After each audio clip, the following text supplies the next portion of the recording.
We start watching 200 Cigarettes and drinking Bud Lights. Emma's jeans, I notice, are made of a stretchy material and they don't have pockets or a fly, and I envision her standing naked on a huge half-shell that's suspended on a wave. By the time I'm done describing the plot of 200 Cigarettes up to the point in the movie where we are, Camilla has fallen asleep and her head is slumped over the arm of the couch. Emma looks at her and whispers, "Do you want to go into Shira's room?" I ask her, "Why?" And she gives me an indecipherable look for a second and then says, "We don't have to go." And I say, "No, we can go. I was just wondering why." She looks at me blankly, so I say, "Actually, never mind. We, shouldn't wake Camilla up if she's sleeping."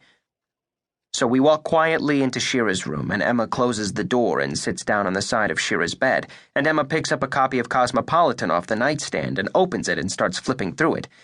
We're sitting right next to each other, our legs touching, ostensibly, so we can both read the magazine easily, but it feels like maybe there's something else going on. But I'm not sure yet. "Do you want to do one of the quizzes?" Emma asks. "Maybe we should do the quiz together. It'll be boring for you if I take a teenage girl quiz and you're just sitting there." "What if we have different answers?" I say, "I think we'd be able to reach a consensus." After the quiz, Emma picks up another teen girl magazine and we go through that one too. Her hands are small and look soft. She laughs at some of the things I say and brushes my leg and arm with her small, soft hand sometimes, and then I look up at the clock and it's later than I thought it was. Emma looks at it too, and I feel like she's probably presenting the opportunity for me to make a move here, and maybe has been for the last half hour, and if I don't do it soon, this will get weirder than it should have been.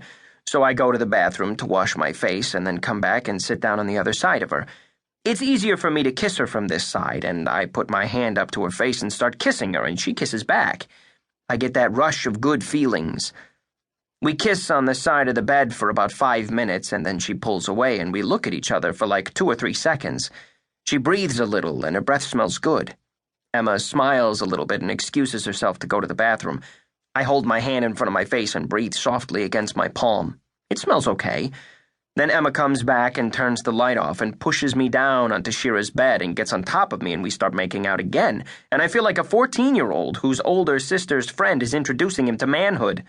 She takes her shirt off, then my shirt off, and I suck in my stomach the most that it could possibly be sucked in without her noticing. That's what I'm doing. 10 minutes later, we take our pants off and get under the covers. Emma starts sliding down the bed like she's about to go down on me, but I stop her because I know that if she does, that I'll come in 45 seconds. So I go down on her, and she seems like she's uncomfortable at first, but then she starts to appear to like it.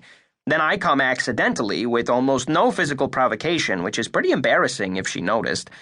This makes me think about how I have to get Shira's sheets washed tomorrow because I came in her bed, but then Emma seems like she comes too, and she makes a noise to indicate that she's content. I slide up next to her and put my arm around her, and she starts to reach down toward my underwear, and I say, "No, it's fine. I'm fine." She looks at me. I can't generate a reasonable lie about why I wouldn't want her to do this, so I tell her the truth. I actually came. We each go to the bathroom and then lie in bed with the lights off, with her arm across my chest and her head on my shoulder. "Why don't you have a boyfriend?" I ask. Emma moves over and lies on her back, facing the ceiling, and her boobs are splayed out, pointing in different directions. Very white. She thinks for a second and goes, "I go to an all-girls school. You're the only boy I've met in months." I ask her what happened to the boy with the Supreme hat, and she says, "We don't talk." Then she thinks about what she said and goes, "But not in a pointed way. We're not talking. We just don't really have anything to say to each other, you know?"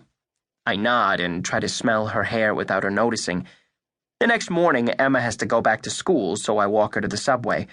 We stand in front of the subway entrance, and I talk nervously just to keep her there, because I'm not sure if it would be inappropriate to kiss her, because we just hooked up one time, and a public kiss might violate her understanding of the boundaries of our relationship at this point.